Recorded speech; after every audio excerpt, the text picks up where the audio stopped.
બેહવાનું બીજું તો બેહજો મિત્રો.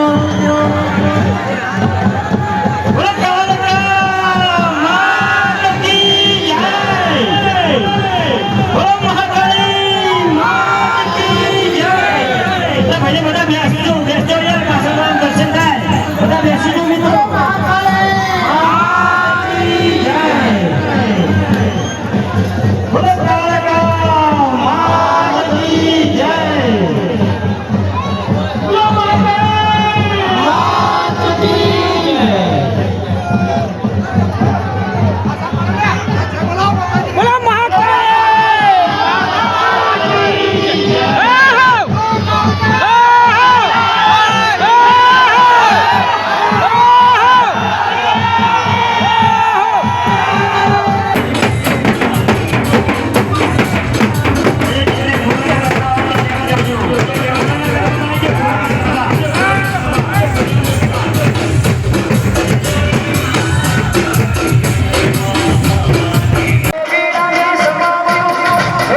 માતાજીના ગરબા છે એના માટે દર વર્ષે તમે આ ચા બનાવો છો?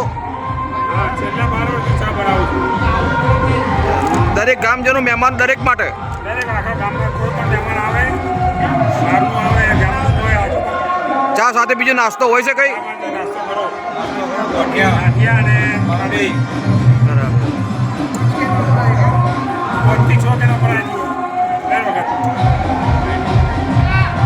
આપનું નામ? શિવરામભાઈ મોજુભાઈ સાળવી. આજે માતાજીનો મહાકાળી માતાના ગરબા હતા એટલે આ ગરબા જોવા માટે પબ્લિક આવી અને પાર્કિંગ ગાડીઓ એના માટે કરેલું હોય? હા, ગાડીઓ પાર્કિંગ એના માટે કરેલું છે અને છેલ્લા કમસે કમ 15 થી 17 વર્ષ સુધી આ પાર્કિંગ ચાલુ જ છે. બરાબર. અને સામે બાઇકોનું પાર્કિંગ ચાલુ છે. હા હા બરાબર. આ બધા વાડા છે પટેલોના બરાબર અને પટેલોના સ્વયંસેવકો બરાબર બધા મળીને સાથ સહકાર આપીને આ પાર્કિંગની અંદર સોમાભાઈ ગુટકા, પછી ચંદ્રકાંત, પછી એવા બધા છોકરાઓ પાર્કિંગની અંદર સ્વયંસેવક લાભ આપે છે બધાને. અને માતાજીનો બહુ સારો ઉત્સવ થાય છે. બાથી કમસે કમ આજુબાજુના ગામડાના બધા પબ્લિક આવે છે અને સાથ સહકાર આપે છે. બરાબર.